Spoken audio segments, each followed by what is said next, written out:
கோடி போகுமா சார்? எல்லாருக்கும் வணக்கம். நான் உங்கள் சக்தி. இந்த வீடியோ வந்து பார்த்தீங்கன்னா வழக்கம் போல் டாப் 5ல இருக்கக்கூடிய 5 தரமான அண்டர் ரேட்டடான தமிழ் படங்கள், அதாவது தமிழ் சினிமா கவனிக்க மறந்த, நம்ம தமிழ் ரசிகர்கள் கொண்டாட மறந்த 5 படங்களை தான் வந்து பார்க்க போகிறோம்.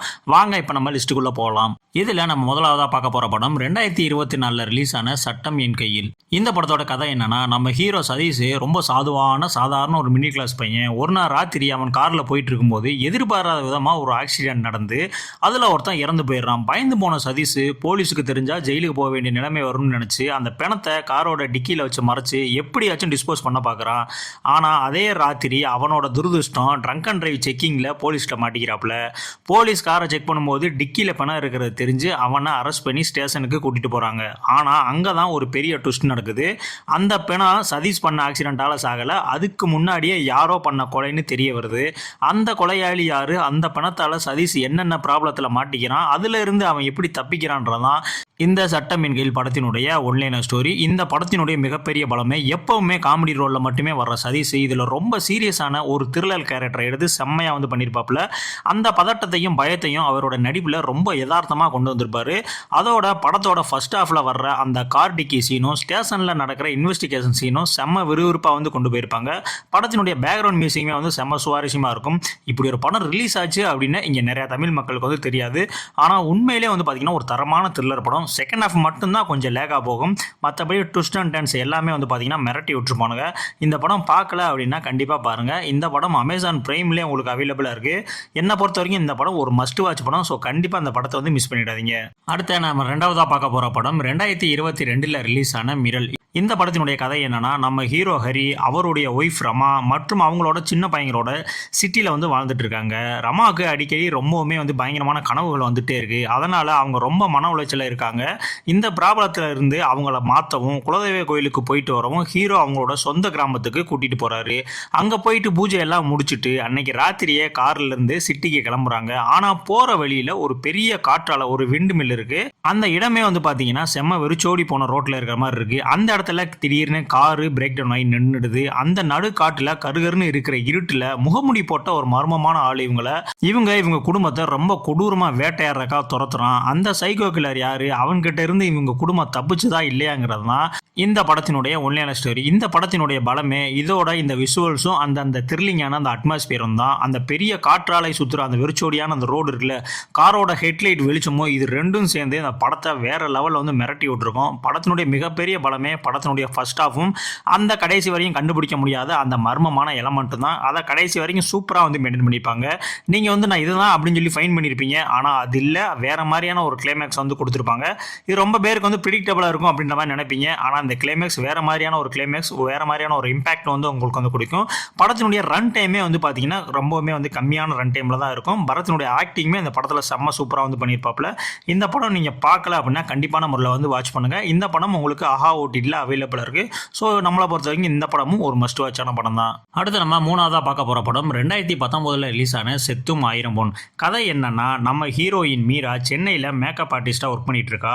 அவள் சின்ன வயசுலேருந்தே பெற்றவங்களை இழந்து அவளோட பாட்டி கிருஷ்ணவேணி கூட ஏற்பட்ட ஒரு சின்ன மனஸ்தாபத்தால் பாட்டியை பிரிஞ்சு சிட்டிக்கு வந்துடுறா. கிட்டத்தட்ட 16 வருஷத்துக்கு அப்புறம் ஒரு சில சூழ்நிலைகளால் அவளோட சொந்த கிராமத்துக்கு பாட்டியை பார்க்க வர்றா. அவங்க பாட்டி கிருஷ்ணவேணி அந்த ஊரில் இறப்பு வீடுகளில் ஒப்பாரி வைக்கிற ஒரு யதார்த்தமான கிராமத்து பெண். இப்போ சிட்டி கல்ச்சரில் வளர்ந்த பேத்திக்கும் பக்கா கிராமத்து பாட்டிக்கும் நடுவில் இருக்கிற அந்த ஈகோ, அப்புறம் அவங்க 2 பேருக்குள்ளே இருக்கிற பாசம், அந்த ஊரில் இருக்கிற மனிதர்களோட வாழ்க்கைன்னு மரணத்தை வச்சு வாழ்க்கையோட தத்துவத்தை ரொம்ப அழகாக காமெடியாக சொல்கிறது தான் இந்த படத்தினுடைய ஒன்லைனர் ஸ்டோரி. படத்தினுடைய மிகப்பெரிய பலமே யதார்த்தமான கதைக்களமும் பாட்டி பேத்தியாக நடித்த அந்த 2 பேருடைய நடிப்பு தான். நிவேதா சதீஷ் மற்றும் ஸ்ரீலேகா 2 பேருமே போட்டி போட்டு வந்து இந்த படத்தில் வந்து நடிச்சிருப்பாங்க. அவங்களுக்குள்ள வர்ற அந்த சின்ன சின்ன சண்டைகளும் பாசமும் பார்க்குறப்போ நம்மளே அறியாமல் நம்ம சொந்த ஊருக்கு நினைப்பு வந்துடும். ரெண்டாவது, தமிழ் சினிமாவில் பெருசாக பேசப்படாத ஒப்பாரி மற்றும் ஆட்ட கலைஞர்களை பற்றின விஷயங்களை ரொம்ப மரியாதையோடும் நேர்த்தியோடையும் காட்டியிருப்பாங்க. படத்தில் வசனங்கள் ரொம்ப இயல்பாகவே இருக்கும். கிராமத்து பேக்ரவுண்டில் அப்படியே வந்து மிரட்டி விட்டுருப்பானுங்க.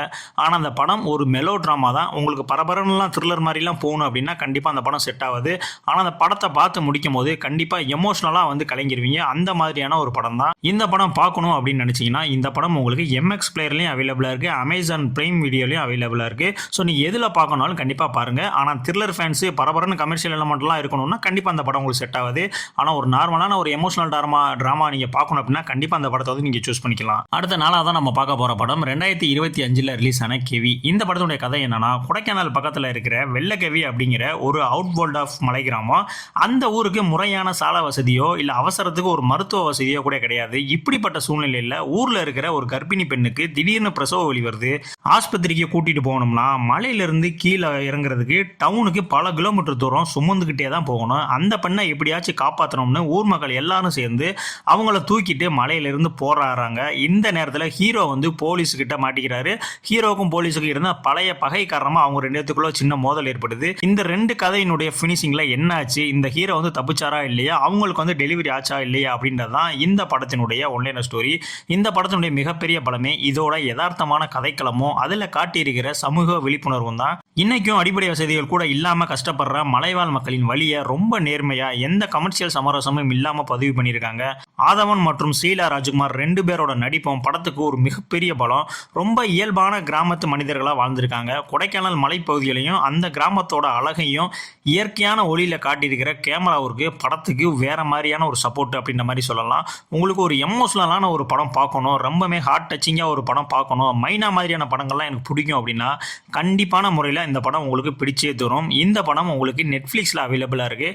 நீங்கள் பார்க்கல அப்படின்னா கண்டிப்பாக இந்த படத்தை வந்து ஒரு தடவை வாட்ச் பண்ணுங்கள். அடுத்து நம்ம ஃபைனலாக பார்க்க போகிற படம் 2025 ரிலீஸ் ஆன பரம்பொருள். இந்த படத்தினுடைய கதை என்னன்னா, நம்ம ஹீரோ ஆதி தங்கச்சியோட மெடிக்கல் ட்ரீட்மெண்ட்டுக்காக ஒரு பெரிய பண தேவையில் இருக்கிற ஒரு சாதாரண பையன். இன்னொரு பக்கம் மைந்தன் அப்படின்ற ஒரு கரப்டான பணத்துக்காக எதையும் செய்ய துணிகிற ஒரு பக்கா லோக்கல் போலீஸ் ஆஃபீஸர். இவங்க ரெண்டு பேரும் எதிர்பாராத விதமாக ஒரு சூழ்நிலையில் ஒன்றா மீட் பண்ணுறாங்க. அப்பா பல கோடி ரூபாய் மதிப்புள்ள கடத்தப்பட்ட ஒரு பழங்காலத்து விக்கிரக சிலை இவங்க கையில் கிடைக்குது. இந்த சிலையை திருட்டுத்தனமாக ஒரு பெரிய இன்டர்நேஷனல் கடத்தல் கும்பல்கிட்ட விற்று செட்டில் ஆகலாம்னு இந்த போலீஸும் அந்த பையனும் ஒன்றா பார்ட்னர்ஷிப் போடுறாங்க. ஆனால் அந்த சிலை கடத்தல் நெட்வொர்க்குக்கு பின்னாடி இருக்கிற மெயின் வில்லன் கேங்கும் இன்னொரு பக்கம் நேர்மையான போலீஸ் டீமும் இவங்களை துரத்த ஆரம்பிக்கிறாங்க. இந்த ஆபத்தான கேமில் இவங்க ரெண்டு பேரும் ஜெயிச்சாங்களா இல்லையாங்கிறது தான் இந்த படத்தினுடைய ஒன்லைனர் ஸ்டோரி. படத்தோட மெயின் பலமே சரத்குமார் சாரோட அந்த கரப்டான போலீஸ் ஆஃபீஸர் கேரக்டர் தான். நெகட்டிவ் சைடு கலந்த அந்த ரோலில் அவரோட டைலாக் டெலிவரியும் பாடி லாங்குவேஜும் செம்ம மாசா வந்து காட்டியிருப்பாங்க. அவருக்கும் அமித்ஷாவுக்கும் நடக்கிற அந்த கேட் அண்ட் மவுஸ் கேமு இந்த படத்தில் செம்ம சுவாரஸ்யமாக வந்து பண்ணியிருப்பாங்க. எல்லா சீன்களுமே வந்து ரொம்ப சுவாரஸ்யமாக இருக்கும். தமிழ் சினிமாவில் பெருசாக பேசப்படாத இந்த விக்கிரக சிலை கடத்தல் நெட்வொர்க் பற்றின டீலிங் மற்றும் அதை எப்படி பிஸ்னஸ் பண்ணுறாங்கன்னு காட்டியிருக்க விதம் படத்துக்கு உண்மையிலே வந்து புதுசாக இருந்துச்சு.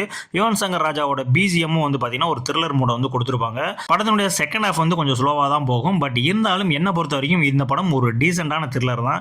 இந்த படம் நீங்கள் பார்க்கணும் அப்படின்னு நினச்சிங்கன்னா இந்த படம் உங்களுக்கு எம்எக்ஸ் பிளேயரில் அவைலபிளாக இருக்குது, அமேசானில் அவைலபிளாக இருக்குது, ஆஹா ஓடிடிலையும் இந்த படம் வந்து அவைலபிளாக இருக்குது.